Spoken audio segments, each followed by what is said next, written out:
नमस्कार दोस्तों, स्वागत है आपका यूट्यूब चैनल हिंदी भाषा कुंज में। दोस्तों, आज हम जैसा कि आप जानते हैं राम भक्ति काव्य के बारे में जानेंगे।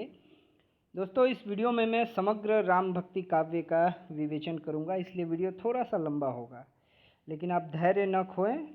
इसमें आपको सभी जानकारियां मिल जाएंगी राम भक्ति काव्य से संबंधित। तो चलिए वीडियो शुरू करते हैं। दोस्तों, मर्यादा पुरुषोत्तम श्री रामचंद्र का जो शील है, उनकी शक्ति और सौंदर्य से मंडित अलौकिक जो व्यक्तित्व है, प्राचीन काल से ही भारतीय जनमानस को अनेक रूपों में वो प्रभावित करता रहा है। वाल्मीकि की रामायण को जो है वो राम भक्ति का वो कहते हैं आदि ग्रंथ, आदि स्रोत। यहाँ से राम भक्ति का प्रारंभ माना जाता है। ठीक है। इसके अलावा जो संहिताएं हैं, उपनिषद हैं, संहिता अर्थात वेदों को संहिता कहा जाता है। उपनिषद हैं या फिर पुराण हैं, उनमें विविध रूपों में राम की कथा कही गई है। बौद्ध तथा जैन कवियों ने भी राम कथा को अपने अपने धर्म के अनुसार उन्होंने प्रस्तुत किया है। यानी बौद्धों में भी और जैनियों में भी राम कथा है, किंतु वो उनके धर्मानुसार, उनके मतानुसार है। जैसे बौद्ध ग्रंथ में जो है दशरथ जातक कथाएं आप जानते ही होंगे, उसमें दशरथ जातक के अंतर्गत जो है राम कथा का उसमें चित्रण किया गया है, किंतु वो बौद्ध मान्यताओं के अनुसार है। उसी तरह से जैन ग्रंथ में कुछ ग्रंथ हैं, आपने पढ़ा है आदिकाल में, पौमचर्यु है, रामचर्यु तथा उत्तर पुराण जो है, ये कुछ उल्लेखनीय ग्रंथ हैं जो राम कथा के बारे में जानकारी देते हैं। तो राम कथा की भक्ति जो है गंगा उसकी बहती है। राम कथा की भक्ति गंगा को जनमानस की भावभूमि पर लाने का श्रेय तुलसीदास जी को जाता है। तुलसीदास जी ने राम भक्ति का जिस तरह से उन्होंने समस्त उत्तर भारत में विशेषकर उन्होंने जिस रूप में स्थापित किया राम भक्ति को, ऐसा पहले कभी नहीं हुआ था। राम भक्ति पहले से चली आ रही थी, लेकिन वो उतनी विशाल रूप में कभी भी प्रकट नहीं हुई थी। इसका श्रेय तुलसीदास जी को जाता है। रामचरितमानस उन्होंने लिखा। तो भक्ति काल का जो राजनीतिक सामाजिक वातावरण था, उस वातावरण भी जो था वो राम के मर्यादा पुरुषोत्तम और लोक रक्षक रूप की अभिव्यक्ति के लिए सर्वथा अनुकूल था। उस तरह की जैसे कि परिस्थितियां हैं, हमने भक्ति काल के प्रारंभ में देखा। इसके अलावा सगुण भक्ति की चर्चा करते हुए हमने देखा कि वो माहौल जो था, राजनीतिक माहौल, सामाजिक माहौल जिस रूप में बन गया था। इसके अलावा संत कवियों द्वारा जो है वेद शास्त्र वगैरह जो है, इन सब की निंदा करने के कारण जो है जनता में एक असमंजस की स्थिति बन गई थी कि किसको माने किसको न माने, बहुत कन्फ्यूज थे। तो ऐसे परिवेश में तुलसीदास जी का अवतरण होता है साहित्यिक जगत में, और वो इसको जो है लोगों को प्रेरित करते हैं राम भक्ति की ओर। तो अब हम देख लेते हैं राम भक्ति जो है, राम भक्ति के संबंधित जो संप्रदाय हैं। जिस प्रकार हमने देखा कृष्ण भक्ति से संबंधित कुछ संप्रदायों को, अब राम भक्ति से संबंधित कुछ संप्रदायों की चर्चा हम कर लेते हैं। तो सबसे पहले देखिए रसिक संप्रदाय आता है, क्योंकि तुलसीदास के पूर्ववर्ती कवियों के बारे में हमें पढ़ना ज़रूरी है, क्योंकि तुलसीदास जो है बहुत बाद में अवतरित हुए हैं राम भक्ति काव्य शाखा में। उसके पहले राम भक्ति की परंपरा चली है। तो पहला जो एक संप्रदाय है वह है रसिक संप्रदाय। तो राम भक्ति में रसिक भावना का समावेश जो करने का श्रेय दिया गया है वो स्वामी अग्रदास को जाता है। रसिक भावना यानी जिस तरह श्रृंगार रस में जो है प्रेम का जिस तरह से वर्णन किया जाता है थोड़ा उन्मुक्त होकर, उस तरह का वर्णन जो है राम भक्ति में इसका समावेश किया था स्वामी अग्रदास ने। ये जो थे ये पयोहरी कृष्णदास के शिष्य थे। कृष्णदास जो हैं पयोहरी कृष्णदास, उनके शिष्य थे कौन? स्वयं ये आपके अग्रदास। और इसके अलावा एक और चीज़ है, आपको याद होगा, भक्तमाल जो बहुत ही प्रसिद्ध पुस्तक है, जो भक्त कवियों के जो हैं विभिन्न भक्त कवियों का जीवन परिचय उनमें दिया हुआ है उसमें। तो भक्तमाल के जो प्रसिद्ध लेखक हैं नाभादास, उनके गुरु थे ये अग्रदास। इसके अलावा जो रसिक प्रकाश भक्तमाल है, जिसमें जीवाराम जो हैं जिसके रचनाकार हैं, उस ग्रंथ में भी उन्होंने अग्रदास को रसिक भाव की भक्ति का प्रचारक कहा है। ठीक है, तो अग्रदास जो हैं इन्होंने अपने एक और दूसरे नाम से भी इन्होंने अपना समग्र लेखन किया। ये प्रसिद्ध हुए एक और नाम है। इस तरह से प्रश्न भी पूछा जाता है कि अग्रदास को और किस नाम से जाना जाता है, तो वो है अग्र अली। अग्र अली या फिर कहीं कहीं अग्रलली भी कहते हैं। अग्रलली कहते हैं अग्रदास को। ठीक है, तो ये पूछा जाता है परीक्षा में। तो इनको लोग, अग्रदास को लोग जो हैं वो जानकी, जनक लली जो हैं जानकी की प्रमुख सखी कहते थे। यानी जानकी यानी सीता जो हैं उनकी प्रमुख सखी के रूप में माना जाता था। और ये राम और जानकी की श्रृंगारिक जो रसपूर्ण लीलाएं हैं उसमें सदैव मग्न रहते थे अग्रदास। और इसके अलावा जो है इन्होंने रास के लिए, अग्रदास जी ने रास करने के लिए, यानी वो जो अभिनय वगैरह जो होता है उसके लिए कई नाट्य मंडलियों की स्थापना की थी इन्होंने। ठीक है, तो रसिक संप्रदाय के अंतर्गत राम भक्ति में जो माधुर्य भावना का प्रवेश है ये बिल्कुल नई बात है ऐसा नहीं था, क्योंकि मधुर्य भावना की जो घटना थी इससे पहले भी तुलसी के पूर्व भी, तुलसीदास के पूर्व और इनके पूर्व भी बहुत सारी हुई थी इस तरह की रचनाएं। राम सीता का श्रृंगारिक लीलाओं का माधुर्यपूर्ण वर्णन जो है अनेक रचनाओं में मिलता है। जैसे संस्कृत की एक रचना है आनंद रामायण। इसके अलावा जो है एक और रचना है जिसका नाम है रामालिंगामृत। तो इन रचनाओं में जो है राम और सीता के सहवास का खुलकर वर्णन हुआ है। माने उनका जो है दैहिक संबंध का खुलकर वर्णन किया गया है। इसके अलावा तमिल भाषा में भी रामायण है कंब रामायण। तमिल भाषा का जो रामायण ग्रंथ प्रसिद्ध है वो है कंब रामायण। इसमें जो है राम सीता के प्रेमोद्गारों का, उनके प्रेम की भावनाओं का जो उद्गार है उसका वर्णन किया गया है। इसके अलावा अग्रदास जो हैं उनके बाद जो है कई शिष्य हुए, जैसे जीवाराम हुए, जंगी हुए, प्रयागदास हुए, विनोद या पूरनदास आदि।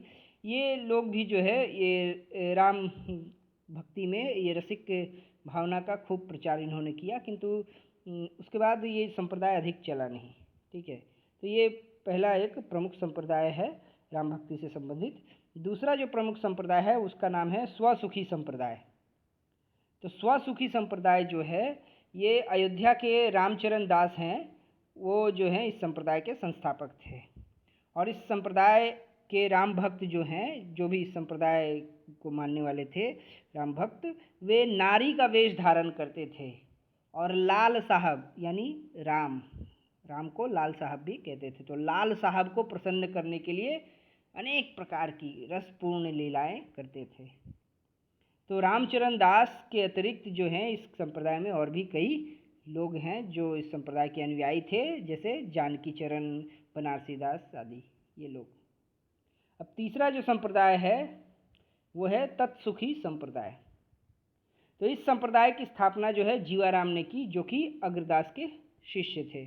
और वो रसिक संप्रदाय जो पहला है उनका रसिक संप्रदाय, उस संप्रदाय में भी ये रह चुके थे, उसके अनुयायी थे, किंतु इन्होंने एक थोड़ा अलग संप्रदाय जो है इन्होंने खुद इसकी रचना की। और इस कारण इसके अलावा जो है इनको एक और नाम से पुकारा जाता है। इनको सब लोग जो थे युगल प्रिया कहते थे, तो इस नाम से भी प्रसिद्ध है। इसलिए परीक्षा में पूछा जाए अगर कि युगल प्रिया किसे कहा जाता है, तो आपका उत्तर होगा जीवाराम को। ठीक है, तो वास्तव में जो है उपयुक्त तीनों संप्रदाय में रसिक संप्रदाय ही सबसे प्रमुख है। ये जो दूसरे जो संप्रदाय हैं स्वसुखी संप्रदाय या तत्सुखी संप्रदाय, ये उस तरह से महत्वपूर्ण नहीं है। ये प्रमुख संप्रदाय जो है वो वास्तव में रसिक संप्रदाय है, इससे ही ये सब निकले हैं। और रसिक भावना को लेकर अलग अलग रूपों में बने ये संप्रदाय और ज़्यादा समय तक चले नहीं। क्यों? क्योंकि इसका बहुत बड़ा कारण था कि तुलसीदास ने राम की जो छवि बना दी, जो कायम कर दी, उस छवि के अलावा कोई दूसरी छवि बिल्कुल स्वीकार नहीं है समाज को। राम ने जो मर्यादा पुरुषोत्तम और लोक रक्षक का रूप धारण किया था, उस मर्यादा के इतने ऊंचे आसन पर उनको बिठाया गया है कि अब उससे थोड़ा सा भी नीचे उतारा जाए यदि राम को, तो ये समाज बिल्कुल इसको स्वीकार नहीं कर पाता है। इसलिए राम जो है इस तरह का जो है उन्मुक्त प्रेम करें, वर्णन करें या उस तरह का भाव व्यक्त करें, ऐसा लोग पसंद नहीं करते हैं। इस कारण से ये सारे संप्रदाय जो हैं ये धीरे धीरे ख़त्म हो गए। ठीक है, अब आइए अब हम देखते हैं राम भक्ति शाखा में और कौन कौन से कवि हुए हैं और उनके कुछ काव्यों के बारे में हम देख लेते हैं। ठीक है, तो राम भक्ति शाखा के कवि और काव्य। तो सबसे पहला नाम अग्रदास का ही आता है। अग्रदास के बारे में हमने थोड़ी सी चर्चा कर ली है, फिर भी यहाँ हम उसको कुछ चीज़ें देख लेते हैं। तो तुलसीदास के जो पूर्व उल्लेखनीय नाम अगर जिसका कहा जाए तो वो है राम भक्त कवि में अग्रदास का। ठीक है, और अग्रदास जो थे वो रामानंद की शिष्य परंपरा में थे। रामानंद, गुरु रामानंद जिनके शिष्य कबीर भी रह चुके हैं, तुलसीदास भी हैं, रैदास वगैरह भी रह चुके हैं। ठीक है, तो रामानंद की शिष्य परंपरा में आते हैं अग्रदास। ठीक है, और अग्र अली जैसा कि नाम मैंने पहले ही जिक्र किया, अग्र अली के नाम से ये जो है खुद को, अपने आप को जानकी जी की सखी मानकर काव्य रचना करते थे। तो राम भक्ति परंपरा में रसिक भावना का समावेश इन्होंने किया था और इसका श्रेय दिया जाता है। अब इनकी कुछ रचनाएं देख लेनी चाहिए। तो अष्टयाम ये इनकी बहुत प्रसिद्ध रचना है। हालांकि इस शीर्षक से, इसी नाम से अन्य जो दूसरे कवि हैं उन्होंने भी रचनाएं की हैं।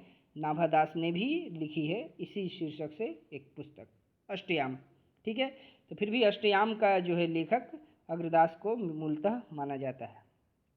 तो अष्टयाम है, फिर से ध्यान मंजरी है एक पुस्तक, तीसरी पुस्तक है राम भजन मंजरी, और एक और पुस्तक है वो है उपासना बावनी। ये 4 पुस्तकें जो हैं अग्रदास की मानी जाती हैं। ठीक है, और इन्होंने काव्य रचना के लिए ब्रज भाषा को चुना था, यानी ये राम भक्ति से संबंधित कविताएं जो हैं वो ब्रज भाषा में लिखते थे। ठीक है, अगले जो कवि हैं ईश्वर दास। तो ईश्वर दास जो हैं इनके 2 रचनाएं हैं जो बहुत ही प्रसिद्ध रही हैं, बहुत ही ज़बरदस्त इन्होंने वर्णन किया है उसमें। पहला अंगद पैज, अंगद पैज, पैज यानी पैर, अंगद का पैर, आप समझ ही गए होंगे। दूसरा है भरत मिलाप। ठीक है, तो ये 2 रचनाएं हैं ईश्वर दास की, और इसमें अगर भरत मिलाप का प्रसंग अगर देखें तो वो बहुत ही मार्मिक है। आपने रामायण देखा होगा, रामायण में भरत और राम का जो मिलन होता है, वनवास जाने के बाद राम के भरत को जब पता चलता है और वो मिलने जाते हैं, तो उस वक्त का दृश्य जो है सबकी आंखों में आंसू ला देता है। उस तरह का वर्णन जो है ईश्वर दास ने किया है। ईश्वर दास का वो वर्णन है जो आपको टीवी में दिखता है, नाटक में दिखाई पड़ता है, क्योंकि इतना डूब कर उन्होंने लिखा है इसको, इसी पर फोकस किया है। ठीक है, तो बहुत ही मार्मिक वर्णन किया है उन्होंने भरत मिलाप प्रसंग का। इसके बाद जो अंगद पैज है, तो अंगद पैज जैसा कि रावण की जो सभा में अंगद जाता है दूत बनकर, मैसेंजर बनकर, राम पहुंच चुके हैं समुद्र के पास, किनारे पहुंच चुके हैं और अपना दूत भेजते हैं कि अभी भी वक्त है रावण, तुम मेरी पत्नी लौटा दो, हम तुम्हें कुछ नहीं करेंगे, हम यहाँ से सीधे चले जाएंगे चुपचाप। तो वो मैसेज लेकर जाता है अंगद। तो रावण की सभा में अंगद जो है पैर अपना जमा देता है। जब रावण नहीं मानता है तो वो पैर जमा देता है, बोलता है कि ठीक है, तुमको, तुम्हारी सभा में से कोई भी है वीर, अगर मेरा ये पैर यहाँ से हिला देगा तो मैं वापस चला जाऊँगा। और आप सब जानते हैं कि ऐसा कोई नहीं कर पाया। ठीक है, तो वीर रसपूर्ण जो है रचना है ये, इसमें वीर रस का बहुत ही सुंदर चित्रण किया गया है। इसके बाद अगला जो कवि है वह है नाभादास, राम भक्त कवि। तो नाभादास जो थे ये तुलसीदास के समकालीन थे। जिस वक्त तुलसीदास रचना कर रहे थे उस वक्त नाभादास भी लिख रहे थे, और चूँकि मैंने पहले ही जिक्र किया अग्रदास के शिष्य रहे हैं नाभादास। ठीक है, तो अष्टयाम जो है इनकी प्रमुख रचना मानी जाती है नाभादास की। ठीक है, और इसके अलावा भक्तमाल जो पुस्तक है, मूलतः भक्तमाल के लिए जो है ज़्यादा प्रसिद्ध हैं नाभादास। ठीक है, लेकिन ये अष्टयाम जो है ये राम भक्ति से संबंधित रसिक भावना से प्रेरित है। चूँकि हम राम भक्ति शाखा पढ़ रहे हैं इसलिए अष्टयाम की चर्चा यहाँ ज़्यादा महत्वपूर्ण है। ठीक है, और जो भक्तमाल है वो राम भक्ति से संबंधित नहीं है, बल्कि वो सभी सब भक्त कवि जो रहे हैं उस वक्त के या उससे थोड़े पहले के, तो उनका जो है जीवन वृत्त उसमें दिया गया है। ठीक है। और अगले कवि हैं राम भक्ति से संबंधित केशवदास। सूर सूर तुलसी शशि उडगन केशवदास, आज के कवि खद्दोत सम जहाँ तहाँ करे प्रकाश। तो केशवदास वैसे तो केशवदास की गणना जो है वो रीतिकालीन कवियों में होती है, और रीतिकाल से रीति ग्रंथ जो है इन्होंने लिखे हैं, किंतु इन्होंने एक पुस्तक लिखी है ऐसी जो राम भक्ति से संबंधित है, और चूंकि ये तुलसीदास के समय में थे, प्रेजेंट थे, भक्ति काल की समय सीमा के अंतर्गत आते हैं। ठीक है, तो इसलिए इनको भक्ति काव्य में हमें देखना है, राम भक्ति काव्य में। तो केशवदास की जो पुस्तक है बहुत प्रसिद्ध, वो है रामचंद्रिका। तो रामचंद्रिका जो है राम भक्ति परंपरा की विशिष्ट कृति है, किंतु एक झोल है इसमें। क्या कि इसमें अलंकार प्रियता और जो शब्द चमत्कार जो है उसकी प्रधानता के कारण रामकथा का जो मार्मिक प्रसंग थे, जहाँ जहाँ मार्मिक बहुत हार्ट टची प्रसंग थे, उनकी उपेक्षा हो गई है। ये केशवदास बाबा ये चमत्कार दिखाने में, अलंकारों का चमत्कार दिखाने में ही डूबे रह गए। ठीक है, किंतु एक इनमें कौशल था, वाग वैदग्ध। ये वाग वैदग्ध के कारण जो है केशवदास के जो संवाद हैं, जो डायलॉग्स हैं, वो बहुत ही नाटकीय, ड्रामेटिक और बहुत ही फ्लुएंस बन पड़ा है, प्रभावशाली। छंदों की जो विविधता है इसमें दिखाई पड़ती है हमें। तो छंदों की विविधता के कारण जो है ये जो प्रबंध काव्य इन्होंने रामचंद्रिका जो लिखी है, ये वास्तव में प्रबंध काव्य है, किंतु प्रबंध काव्य में एक जो है चीज़ का ध्यान रखना होता है छंदों के मामले में, कि छंदों में ज़्यादा वैविध्य न हो, क्योंकि छंदों में वैविध्य आ जाने के कारण कथा प्रवाह जो है प्रबंधात्मकता को क्षति पहुंचती है। वो प्रबंध काव्य होते हुए भी प्रबंधात्मक लगता नहीं है। ठीक है, तो ये चीज़ गड़बड़ हुई। माने इन्होंने विद्वता दिखाने की बहुत कोशिश की कि देखो मैं कितना बड़ा पंडित हूँ। कविता में पंडिताई दिखाई नहीं देनी चाहिए, ज्ञान नहीं दिखना चाहिए कविता में। ज्ञान अनुभव के साथ, मार्मिक प्रसंगों के साथ घुल मिलकर इस रूप में आए कि दिखाई न पड़े वो। ठीक है, तो यही लक्ष्य करके आचार्य रामचंद्र शुक्ल ने इनको कठिन काव्य का प्रेत कहा था। कठिन काव्य का प्रेत, भूत, मॉन्स्टर्स ऑफ डिफिकल्ट पोएट्री। तो ये प्रश्न भी पूछा जाता है, कठिन काव्य का प्रेत किसे कहा जाता है? तो केशवदास को। और अगले जो कवि हैं वो है सेनापति। तो सेनापति जो है इनका ऋतु वर्णन वैसे बहुत प्रसिद्ध है, ऋतु वर्णन इन्होंने ज़बरदस्त किया है, लेकिन यहाँ हम बात करेंगे इनकी पुस्तक कवित्त रत्नाकर की। ये इनकी बहुत प्रसिद्ध रचना है, जिसमें चौथी और पांचवी जो तरंग है, यानी तरंग मतलब शीर्षक, तो चौथी और पांचवी तरंग यानी शीर्षक में इन्होंने रामायण के विविध मधुर प्रसंगों का वर्णन किया है। ठीक है, तो ये सेनापति हुए कवि। इसके अलावा और भी कुछ जो है कवि हुए हैं और उनकी कुछ रचनाएं हैं, लेकिन वो उतने ज़्यादा जो है महत्वपूर्ण नहीं रह गए हैं। लेकिन हालांकि चूँकि कभी कभी पूछ देता है, इसमें से कुछ कुछ प्रश्न पूछे जाते हैं, इसलिए एक बार हम लोग इसे देख लेते हैं। तो एक हैं प्राणचंद्र चौहान, जिन्होंने रामायण महानाटक लिखा था। दूसरे हैं माधवदास चारण, इन्होंने राम रासव और आध्यात्म रामायण, इसकी इन दोनों ग्रंथों की रचना की थी, राम भक्ति से संबंधित। ठीक है, इसके बाद हृदय राम हैं, उन्होंने हनुमान नाटक यानी हनुमान नाटक लिखा था उन्होंने। फिर नरहरि बारहट जो हैं, उन्होंने पौरुषेय रामायण की रचना की। लालदास ने अवध विलास ग्रंथ की रचना की, और माधवदास जगन्नाथी ने रघुनाथ लीला ग्रंथ की रचना की। तो ये कुछ अन्य जो है राम भक्ति शाखा से संबंधित ग्रंथ हैं। आइए अब हम ये हमने देख लिया राम भक्ति शाखा में कौन कौन से जो हैं संप्रदाय रहे, कौन कौन से प्रमुख कवि रहे, उनकी रचनाएं हमने देख ली। अब राम भक्ति जिनके कारण चमकी है, जिनके कारण राम भक्ति भारत में इतनी ज़्यादा मजबूती से स्थापित हुई है, अब उनके बारे में हमें देखना है, और वो हैं तुलसीदास। तो अब हम तुलसीदास और उनकी कुछ कृतियाँ जो हैं उसके बारे में संक्षेप में चर्चा करेंगे। ठीक है। तो गोस्वामी तुलसीदास जो हैं वो रामानंद की शिष्य परंपरा में थे, शिष्य परंपरा के कवि थे। तो वैसे आचार्य रामचंद्र शुक्ल जो हैं वो मानते हैं कि इन्होंने 12 ग्रंथ की रचना की है, 12 ग्रंथों की रचना की है। तो इसके अलावा कुछ और भी जो है ग्रंथ हैं, लेकिन यहाँ मुख्यतः 12 ग्रंथों के बारे में हम संक्षेप में जानेंगे। ठीक है। तो पहला जो ग्रंथ है वो है रामलला नहछु। यह तुलसीदास की जो है प्रारंभिक रचना है, एकदम शुरुआत की रचना है। नहछु जो है वो एक नाखून काटने की रीति है। नाखून काटते हैं ना, तो नाखून काटने की परंपरा रही है, आपको पता होगा। किस किस अवसर पर काटे जाते हैं नाखून? जी हाँ, विवाह और यज्ञोपवीत के अवसर पर। ठीक है।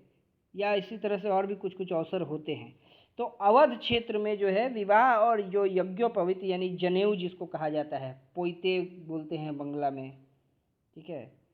तो यज्ञोपवीत के पूर्व में उसका जो संस्कार होता है, विवाह संस्कार या यज्ञोपवीत का संस्कार, उसके पूर्व जो है ये संपन्न होता है नाखून काटने का परंपरा, उसकी रीति। ठीक है। यह विशेष रूप से जो है नाइन या नेगचार जो हैं उससे संबंधित होते हैं। नाइन जिसको नौवा भी कहते हैं, यह नाखून काटते हैं, जो बाल काटते हैं उनको, तो उनसे संबंधित होता है। तो ये जो ग्रंथ है रामलला नहछु, ये सोहर छंद में रचना हुई है इसकी, और इस रचना में 20 चतुष्पदियाँ हैं, 4-4 पदों के 20 चतुष्पदियाँ हैं। छोटा सा ग्रंथ है जिनमें नेग पाने वाले यानी नाखून काटने के बाद जो मिलता है स्त्रियों को, देखते हैं अभी भी कभी भी विवाह हो, संतान का जन्म हो, नाखून काटने आती हैं जो नाइन, तो उनको कुछ दिया जाता है भेंट में। तो वो नेग पाने वाली जो स्त्रियां हैं उनके हाव भाव और उनका कटाक्ष जो बोलती हैं उसका वर्णन किया गया है। इसमें जो है लोकगीतों की, जो लोकगीतों में एक प्रश्नोत्तरी शैली होती है, क्वेश्चन आंसर के माध्यम से। गाने में क्वेश्चन आंसर चलता है, आपने कुछ गाने सुने भी होंगे इस तरह के। तो इस प्रश्नोत्तर शैली का बहुत ही मनोरम रूप हमें देखने को मिलता है। तो अवधी भाषा में इस ग्रंथ की रचना की थी तुलसीदास ने, लेकिन काव्य शैली की दृष्टि से यदि देखा जाए तो ये बहुत कमज़ोर कृति है, ये उतनी सशक्त नहीं है। और तुलसीदास उस समय लेखन की शुरुआत कर रहे थे। कोई लेखक जो है शुरुआत होते ही जो है बहुत ज़बरदस्त उसका जो है दिखाई पड़ जाए, लेखन कौशल दिखे, ये ज़रूरी नहीं होता है। लेखक धीरे धीरे जो है ग्रो कर सकता है। कुछ लेखक विस्फोट के रूप में आते हैं, लेकिन वो अपवाद स्वरूप होते हैं, अन्यथा सामान्यतः लेखक धीरे धीरे विकसित होते हैं। तो ये विकास शुरू हो रहा है अभी। अगला जो है, अच्छा एक चीज़ और बताना मैं भूल गया इसमें, तो ये जो है भले ही शैली की दृष्टि से कमज़ोर है, किंतु लोक काव्य परंपरा जो है उसके निकट है ये। ठीक है। अगला है रामाज्ञा प्रश्न, अगला ग्रंथ तुलसीदास का। तो यह जो है ग्रंथ शुभ और अशुभ का जो फल होता है उस विचार से संबंधित रचना है ये। माने किसी कर्म का शुभ अशुभ फल क्या होगा, परिणाम, शुभ परिणाम होगा, अशुभ परिणाम होगा, तो ये शुभ अशुभ के विचार से संबंधित रचना है तुलसीदास की। और संपूर्ण रचना जो है 7 सर्गों में विभक्त है। ये 7 सर्ग, 7 जो है कांड, तो ये 7 जो है तुलसीदास का फेवरेट नंबर लगता है। जो भी ग्रंथ रचना करते हैं, अगर उसमें थोड़ा सा भी बड़ा हो वो ग्रंथ, तो उसमें 7 खंड रखते हैं, 7 अध्याय रखते हैं, जिसको वो कभी सर्ग कहते हैं तो कभी कांड कहते हैं। ठीक है। तो 7 सर्गों में विभक्त है और प्रत्येक सर्ग में 7 सप्तक हैं और प्रत्येक सप्तक में 7 दोहे हैं। हर सर्ग के भीतर 7 सप्तक, यानी सबसे पहले 7 सर्ग, 7 सर्ग के भीतर 7 सप्तक, 7 सप्तक के भीतर 7 दोहे, यानी 7 7 7, यानी कितना हो गया, आप मल्टीप्लाई कर लीजिए। ठीक है। तो शुभ अशुभ का फल विचार के साथ साथ इस ग्रंथ में राम कथा के प्रसंग भी दिखाई पड़ते हैं हमें। और ये रचना अवधि में हुई है, जिसका समय जो है 1564 ईस्वी के आसपास माना जाता है, यानी शुरुआती दौर है तुलसीदास के लेखन का। इस रचना पर रामाज्ञा प्रश्न जो ये रचना है, इस पर वाल्मीकि के रामायण, वाल्मीकि जी ने जो रामायण लिखा था, तथा ये रघुवंश जिसकी रचना जो है कालिदास ने की है, रघुवंशम। तो रघुवंश जो है, इन ग्रंथों का प्रभाव हमें स्पष्ट रूप से दिखाई पड़ता है। तो तुलसीदास की ये प्रारंभिक रचना होने के कारण जो है इसकी काव्य शैली भी अपरिपक्व हमें देखने को मिलती है, इसमें इतनी मैच्योरिटी नहीं दिखाई पड़ती है। ठीक है, आइए अब अगला ग्रंथ देखते हैं तुलसीदास जी का, वह है जानकी मंगल। तो इस ग्रंथ में जो है राम और सीता के विवाह का विस्तार से वर्णन किया गया है। जानकी मंगल राम सीता के विवाह का वर्णन करता है। तो इसका रचना काल जो है ये 1574 ईस्वी के आसपास है, ये निश्चित किया गया है। और इसे स्त्रोत शैली में लिखा गया है। स्त्रोत, जिस तरह से स्त्रोतों की रचना होती है, उस शैली में तुलसीदास जी ने इसकी रचना की है। और यह एक खंड काव्य है। ठीक है, और इसकी भाषा है अवधी भाषा। तो इसमें जो है एक छंद का प्रयोग हुआ है विशेष रूप से, वो है सोहर छंद। जानकी मंगल में सोहर छंद का प्रयोग हुआ है। और सोहर की जो निश्चित पंक्तियां हैं, सोहर की कुछ निश्चित पंक्तियों के बाद हरि गीतिका छंद का प्रयोग हुआ है। ठीक है, तो सोहर छंद प्रमुख है और उसकी कुछ निश्चित पंक्तियों के बाद हरि गीतिका छंद का प्रयोग देखने को मिलता है। तो ये जानकी मंगल के बारे में बात हो गई। अब आइए तुलसीदास का जो सबसे प्रसिद्ध ग्रंथ है रामचरितमानस, उसके बारे में संक्षेप में बात कर लेते हैं। विस्तार में तो इसके लिए एक तो बिल्कुल अलग से ही एक वीडियो बनाने की ज़रूरत होगी, कि रामचरितमानस जो है उनका सबसे महत्वपूर्ण ग्रंथ माना जाता है, सबसे प्रसिद्ध है। हालांकि और भी ग्रंथ हैं जो बहुत महत्वपूर्ण हैं, उन सब पर भी अलग से जो है बात की जा सकती है। चलिए फ़िलहाल हम लोग यहाँ देखते हैं। तो रामचरितमानस, ये तुलसीदास की जो उनके भीतर कहा जाता है ना, तुलसीदास में समन्वय की भावना दिखाई पड़ती है जो है, तो वो समन्वय की भावना का मुख्य आधार ग्रंथ है ये रामचरितमानस, जिसमें उन्होंने राम और शिव दोनों को एक दूसरे का भक्त दिखाकर वैष्णव और शैव जो संप्रदाय थे, जो शिव को मानने वाले संप्रदाय हैं, जो विष्णु को मानने वाले संप्रदाय हैं, बहुत लड़ते थे रे बाप, खूब फाइटिंग चलता है। एक फिल्म आपने देखी होगी दशावतार, दशावतार फिल्म में देखी होगी, उसमें इस तरह ये घटना का वर्णन है, किस तरह से वैष्णव और शैव जो हैं आपस में इस तरह से लड़ते हैं और एक दूसरे को देखना नहीं चाहते। यहाँ तक कि शैव जो है वैष्णव की मूर्ति तोड़ते हैं, वैष्णव भी उसी तरह का आचरण रखते हैं। तो ये जो है वैष्णव और शैव में जो मतभेद था, जिस तरह का एक तरह की शत्रुता थी, तो दोनों को, राम और शिव दोनों को एक दूसरे का भक्त दिखाया गया है, तुलसीदास ने दिखाया है रामचरितमानस में। ठीक है, उनका वो बहुत ही प्रसिद्ध पंक्ति है कि जो है शिव की निंदा करता है, वैसा व्यक्ति, राम कहते हैं कि वैसा व्यक्ति जो है मेरे सपने में भी नहीं आ सकता, सोनर मोहे सपने हूँ न आवा। ठीक है, तो ये जो है उनकी दिखती है ये चीज़, ये करके उन्होंने क्या किया, ये दोनों संप्रदायों में समन्वय करने की चेष्टा की। और आज देखते हैं, आज उस तरह से लड़ाई झगड़ा नहीं होता है इन दोनों संप्रदायों के बीच में। तो ये तुलसीदास की एक बहुत बड़ी सफलता है। ठीक है, तो इन दोनों संप्रदायों को एक भावभूमि पर प्रतिष्ठित किया है उन्होंने। रामचरितमानस का रचना काल वैसे तो संवत 1631 माना जाता है, यानी इसको ईस्वी सन में देखें तो 1574 के आसपास का ये समय है, ये उस वक्त की रचना है। तो अवधी भाषा में जो इस ग्रंथ की रचना हुई है, और ये महाकाव्य है, और इसमें 7 कांड है। जैसा कि पहले हमने देखा, वो 7 नंबर जो है ये हर जगह प्रयोग करते हैं। तो राम के जो संपूर्ण जीवन चरित्र है उसका वर्णन हुआ है इसमें, मुख्यतः दोहा और चौपाई छंद में। ठीक है, मुख्यतः दोहा और चौपाई छंद का प्रयोग हुआ है।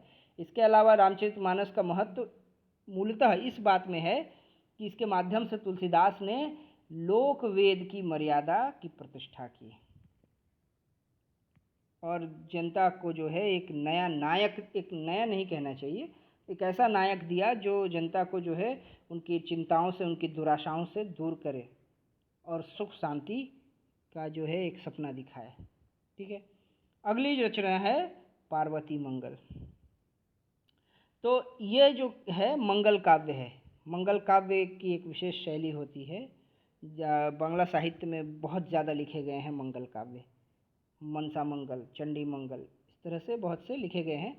तो मंगल काव्य में क्या है, इस मंगल काव्य में पार्वती के जन्म से लेकर के शिव के साथ विवाह होने तक की पूरी कथा जो है वो कही गई है, और वो कथा 164 मंगल छंदों में वर्णित की गई है। मंगल काव्य का जो छंद होता है मंगल छंद, उस 164 मंगल छंद में पार्वती के जन्म से लेकर शिव के साथ उनके विवाह होने तक की पूरी कथा कही गई है। तो अवधी भाषा में ये रचना उन्होंने की है तुलसीदास जी ने, और लगभग जो है ये आपका संवत 1642 यानी ये संवत है, इस संवत में रचना हुई है। ये मैंने ईस्वी लिख दिया है, शायद यहाँ गलत हो गया। ठीक है, ईस्वी नहीं, ये संवत समझिएगा, ठीक है, करेक्शन कर लीजिएगा। तो ये क्या है, एक खंड काव्य है पार्वती मंगल, ठीक है, ये प्रबंध काव्य नहीं खंड काव्य है। अगला है जानकी मंगल। देखिए, एक जानकी मंगल आप ऊपर देख आए हैं, ये दूसरा जानकी मंगल है, कंफ्यूज्ड नहीं होना है, ठीक है। तो इसमें भी क्या है, राम और जानकी के विवाह का वर्णन हुआ है, उसमें भी राम और जानकी के विवाह का वर्णन हुआ था। अब डिफरेंस कहाँ आ रहा है देखिए, तो ये जो है अवधी भाषा में है जैसे कि वो थी, ठीक है, दोनों की भाषा अवधी है, लेकिन इसमें अरुण और मंगल छंदों का प्रयोग हुआ है। इसमें अरुण और मंगल छंद, उसमें क्या था पहले वाले जानकी मंगल में, उसमें सोहर छंद का प्रयोग किया गया था, इसमें अरुण और मंगल छंदों का प्रयोग हुआ है, ठीक है। और इसका रचना काल वही 1643 संवत यानी लगभग 1584 ईस्वी के आसपास इसकी रचना हुई थी, ठीक है।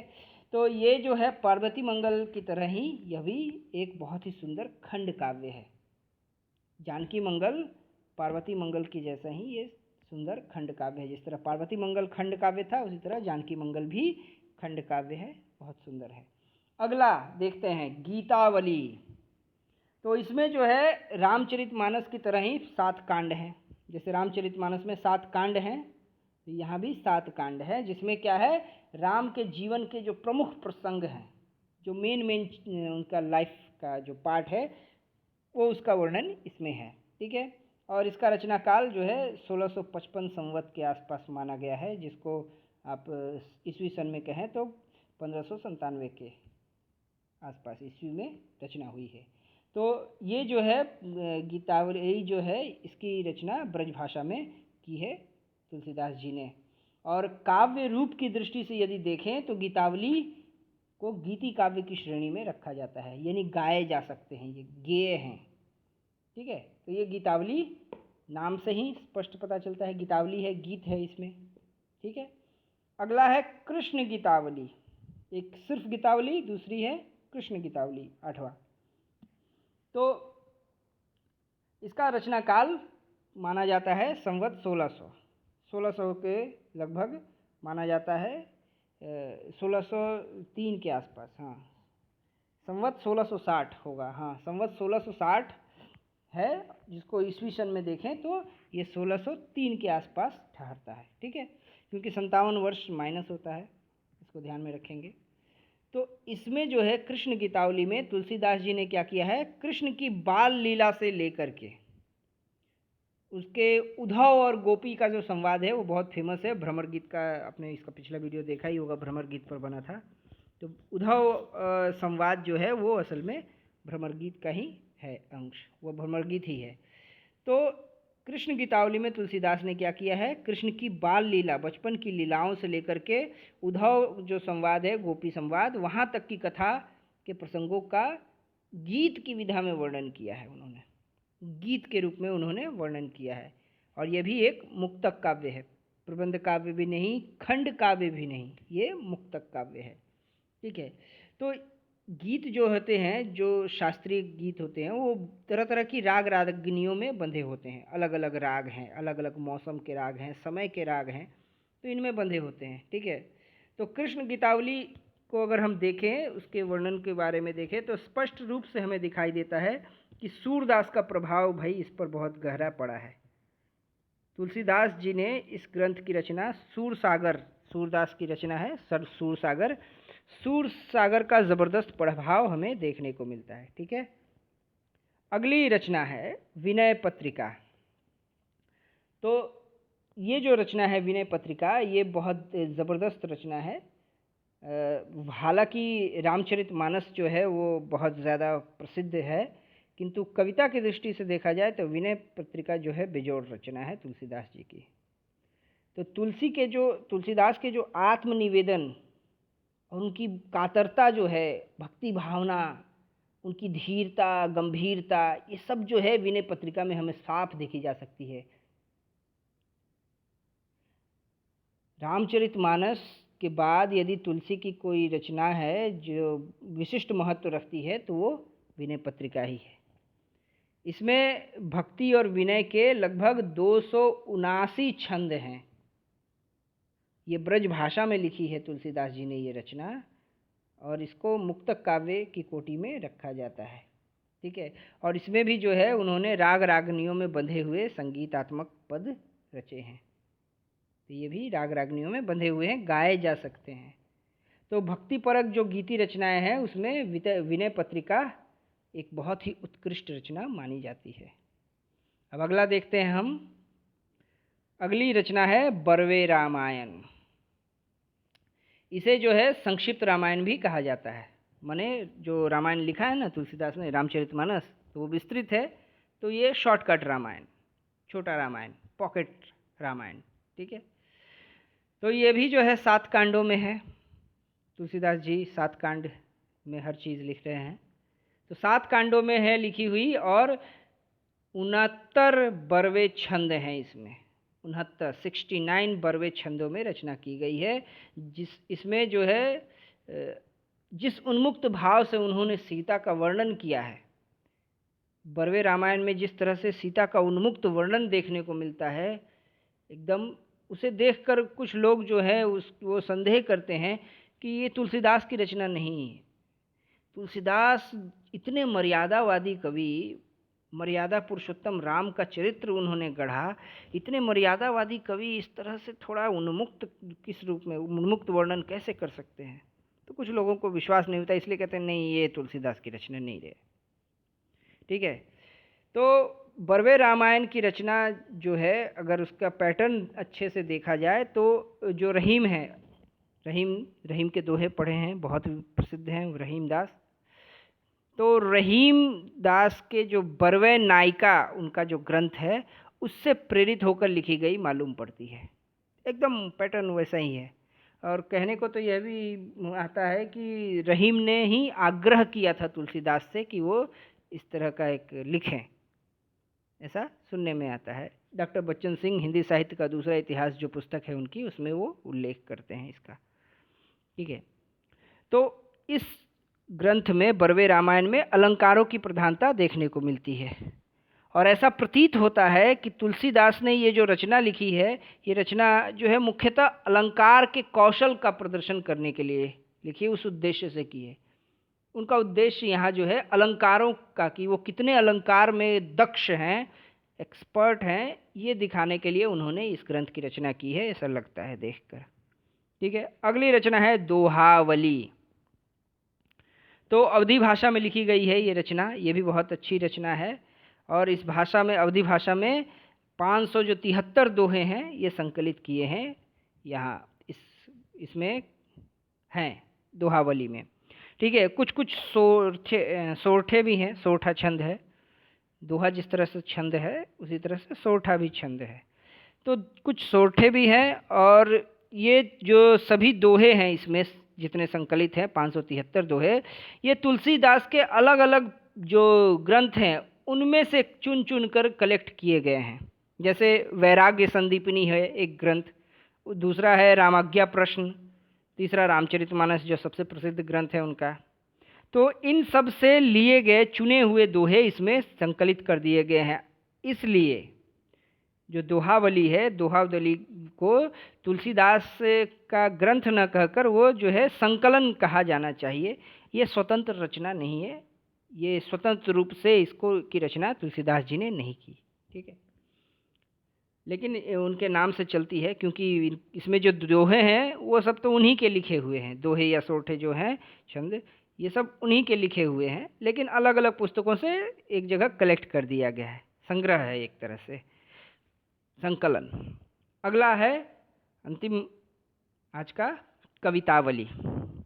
तो तुलसीदास का जो उनका अपना सेल्फ जो कैरेक्टर था, उनका आत्मचरित्र, उसके वर्णन की दृष्टि से जो है ये बहुत ही प्रामाणिक रचना मानी जाती है, ये बहुत ही ऑथेंटिक रचना मानी जाती है।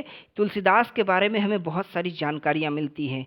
तुलसीदास ने स्वयं अपने बारे में लिखा है इसमें, अपने जीवन, अपने आसपास के समय, अकाल के बारे में, उस समय की जो अकाल पड़ते थे, महामारी हुई, उनको शारीरिक पीड़ाएं होती थी, उनके निजी जीवन के अनुभव थे, एक्सपीरियंसेस से, इन सब का वर्णन इसमें किया है उन्होंने। ठीक है, तो तुलसीदास और उनके युग को जानने के लिए कवितावली से महत्वपूर्ण तुलसीदास की और कोई रचना नहीं है। यदि आप तुलसीदास को जानना चाहते हैं, उनके समय को जानना चाहते हैं, तो this is the most authentic book. ठीक है, तो इसकी रचना माना जाता है कि 1656 संवत में हुई थी, यानी जिसको ईस्वी से 1656 से लेकर के लगभग 1680 संवत के बीच में, यानी ईस्वी सन में अगर देखें तो 1599 से लेकर के 1623 ईस्वी के बीच में इस ग्रंथ की रचना हुई थी, यानी वो धीरे धीरे इसको लिख रहे थे। तो इसकी रचना जो है ब्रज भाषा में इन्होंने की है।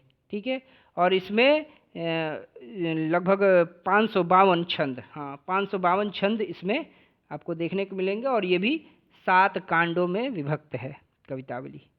ठीक है, तो दोस्तों हमने देखा कि ये जो तुलसीदास की रचनाएं हैं, हालांकि इतनी सारे ग्रंथों की रचना की है उन्होंने, और किस तरह से उनका व्यक्तित्व जो है विकसित हुआ। प्रारंभिक रचनाएं जो हैं वो काव्य की दृष्टि से भले ही उस तरह मजबूत ना हो, किंतु उनमें जो है हमें दिखता था कि तुलसीदास जो है एक बड़ा काव्य लिखने की तैयारी कर रहे थे। रामचरितमानस की अपेक्षा तुलसीदास जो है कवितावली में अपने युगीन यथार्थ के अधिक निकट दिखाई पड़ते हैं। रामचरितमानस में वो उतना नहीं दिखते हैं, लेकिन कवितावली में वो अपने युग के जो सच्चाई है उसके साथ वो ज़्यादा दिखाई पड़ते हैं। और इसके प्रारंभिक छंद जो हैं बहुत ही मधुर शैली के कारण अत्यंत प्रसिद्ध हैं। और काव्य की दृष्टि से देखा जाए तो कवितावली को मुक्तक काव्य के अंतर्गत रखा जा सकता है। ठीक है, तो ये तुलसीदास जी और उनकी रचनाएं हुई, और राम भक्ति शाखा समाप्त हुई। और ये वीडियो आज के लिए इतना ही। अगली वीडियो में हम मिलते हैं आगे के क्रम को लेकर के। धन्यवाद।